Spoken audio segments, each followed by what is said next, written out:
लोकेंद्र भाई पता है मैंने 16 गवर्नमेंट एग्जाम दी है, मैंने सारी में फेल हुआ हूँ। सब में? सब में। और सिनर्जी में कितने परसेंटाइल है? सिनर्जी में अप्रोक्स में जस्ट पास ही हूँ। जस्ट पास? जस्ट पास। तो फिर मुस्कुरा कैसे रहे हो भाई? यही है भाई, मिल गई अब तो। भाई ठीक है। Welcome boys and girls on another video.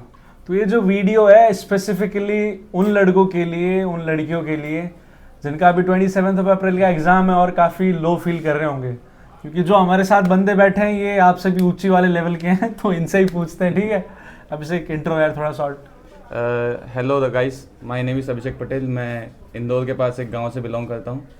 मैंने अपनी 12th की 2019 में, उसके बाद आज सबका सपना होता है कि एनडीए ज्वाइन करें, तो मैंने भी एनडीए के लिए प्रिपरेशन की और 2 अटैम्प्ट्स के बाद मैं फेल हुआ, दोनों अटैम्प्ट्स में फेल हुआ। उसके बाद मैंने एयरफोर्स XY दिया, नेवी SSR दिया, उसके बाद कई गवर्नमेंट एग्ज़ाम दी जैसे कि SSC, CRPF की, CISF के लिए, SSC GD वगैरह और बहुत सारे गवर्नमेंट एग्ज़ाम। कितने एग्जाम्स में फेल हो? मैं लगभग 17 to 18 एग्ज़ाम में सारे में फेल हूँ।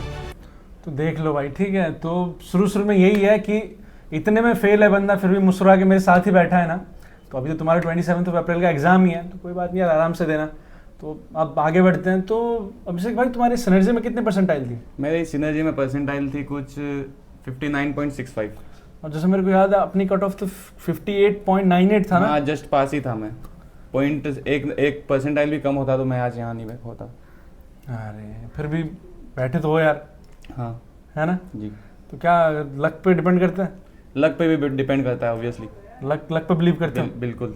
है ना, क्योंकि अगर 1 परसेंटाइल भी कम होता, क्या पता 1-2 क्वेश्चन ही गलत होते तो नहीं हो पाते हैं। हाँ, क्योंकि 16-17 एग्जाम्स तो यार पहले ही वो था, किस्मत पे तो हार मान ही चुके थे।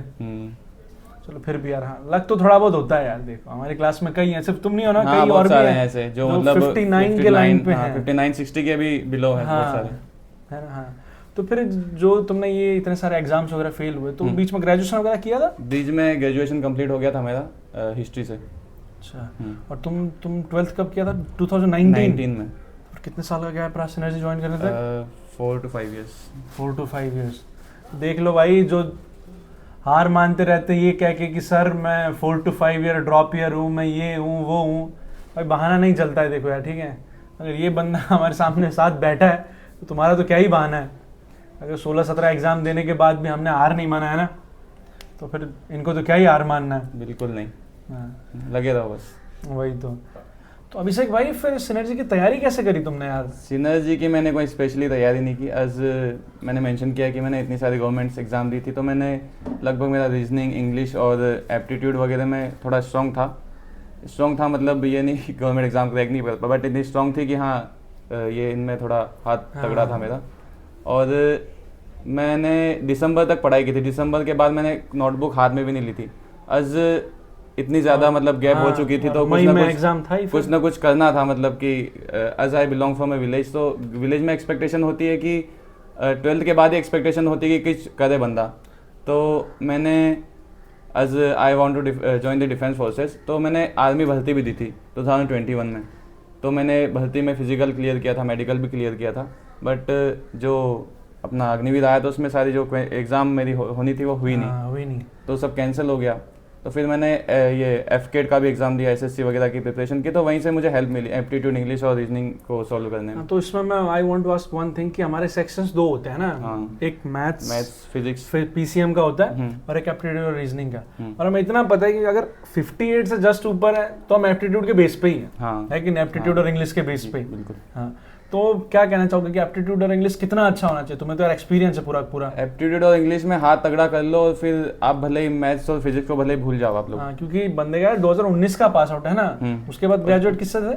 हिस्ट्री से ग्रेजुएट। तो PCM से तो नाता ही नहीं था हमारा, है ना। फिर भी सिर्फ एप्टीट्यूड और इंग्लिश के बेस पे तुम यहाँ बैठे हो।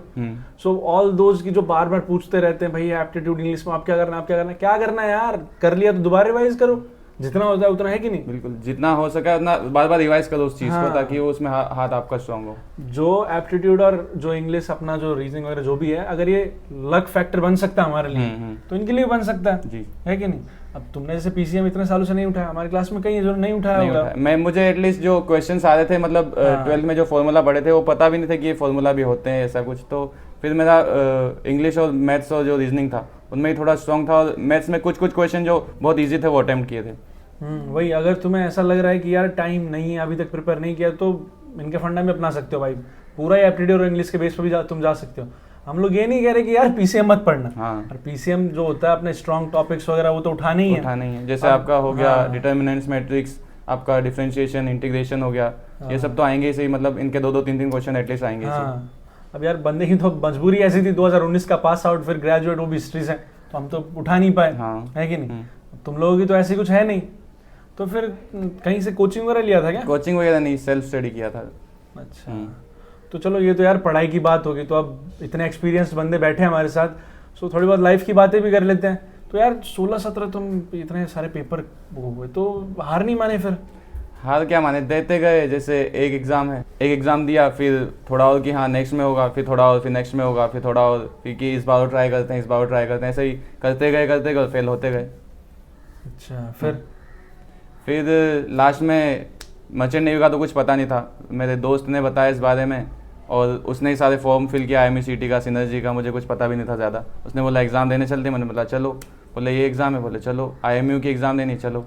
लास्ट में इंटरव्यू के लिए कॉल आ गया, वहाँ भी कुछ इतना ज़्यादा प्रिपेयर नहीं किया था, ऐसे ही थोड़ा बहुत इंग्लिश वगैरह आता था, और ऐसे ही मिरर के सामने 1-2 इंटरव्यू, मॉक इंटरव्यू दिए थे, ऐसे इंटरव्यू क्लियर हो गया। तो वही है भाई, देख लो, है ना? अब ये बंदा कर सकता है तो यार कोई भी कर सकता है, ठीक है? अब तुमने थंबनेल देख के तो आ गए कि बंदे के इतने परसेंटाइल है, इतनी बार फेल हुआ है, लेकिन यार देखना और खुद सहना दोनों अलग अलग बातें हैं, है कि नहीं? हाँ। इनको तो मर्चेंट नेवी का पता भी नहीं था। At least you have that privilege कि you know something about it, you have that privilege कि आप हमारे फ्री मॉक इंटरव्यू सेशंस पे ज्वाइन कर सकते हो, या किसी और के भी, है कि नहीं?